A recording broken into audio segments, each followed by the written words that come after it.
innovators. They've made a career out of breaking down musical barriers and reign supreme as kings of the mashup. They faced mountains of rejection and reaped the rewards of fame. They have a dark sound with a positive message. They're prolific, passionate, and powerful. So the question is, how did this eclectic group of young men come together to form the most important band in contemporary music? Quite simply, Linkin Park was born to be.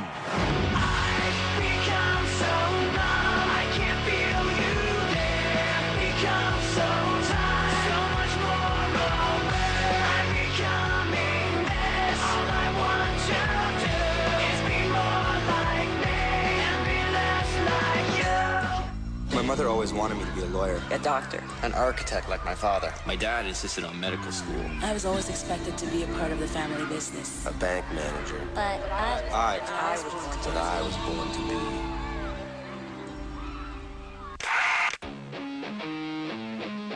Linkin Park's fateful journey to chart-topping dominance began in the hallways of a high school in Southern California. And like every school, Agora High had its cliques: metalheads, hip-hop kids, rockers. Observing the vast chasm between these groups, students Mike Shinoda and Brad Delson fantasized about forming a band that would incorporate all of their favorite musical genres, resulting in a utopian fusion of style and sound.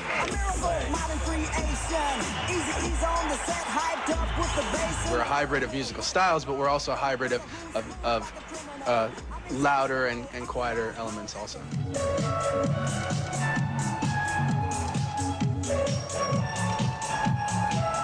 Shinoda, a classically trained musician whose first love was hip-hop, and Delson, a budding rock guitarist, put their money where their mouth was and set out to make their dream a reality. They were all of 18 years old. The duo soon became a trio with a shiny new recruit, drummer and fellow high schooler Rob Borden. I had dreams about drums. I had dreams about drum fills that I practiced the day before and I couldn't get right. It was just constant drum craziness. The band called themselves Zero. Upon graduation, Zero's founding members headed off to college with their musical dreams tucked firmly in their back pockets. While attending the California Art College of Design, Mike Shinoda hooked up with a like-minded colleague named Joseph Hahn. Hahn, a DJ and illustrator, was intrigued by Shinoda's plot for an all-encompassing musical takeover. Hahn, like Shinoda, leaned in the direction of hip-hop, but the prospect of working with musicians from rock and metal backgrounds seriously piqued his interest. He quickly accepted an offer to join the band. Meanwhile, at another California campus, Brad Delson was making connections with bass player Dave Farrell. With the rockers represented in one corner and the MCs in another, the time had come to find a vocalist to bring the melody to this musical mashup. The newly minted band enlisted vocalist Mark Wakefield, an old pal from Agora High School. In 1997, Zero recorded and released a self-titled demo, which they circulated around LA. The ambitious offering generated a sizable buzz, and the momentum earned the band a coveted spot opening for superstars System of a Down.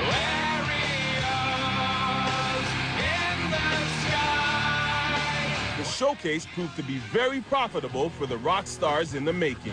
Executives from Zomba Music attended the show and were so impressed with Zero's raw talent, they were offered a development deal on the spot.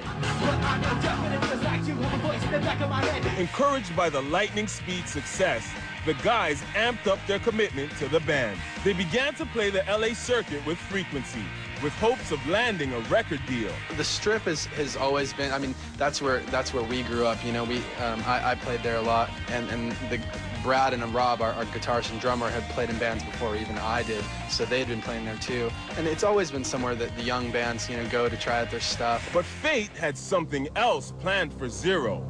Over the next 3 years, the band was rejected by every important record label in the business. After an impressive beginning, the group was discouraged by their string of bad luck. Shinoda and Delson agonized over the future of the band.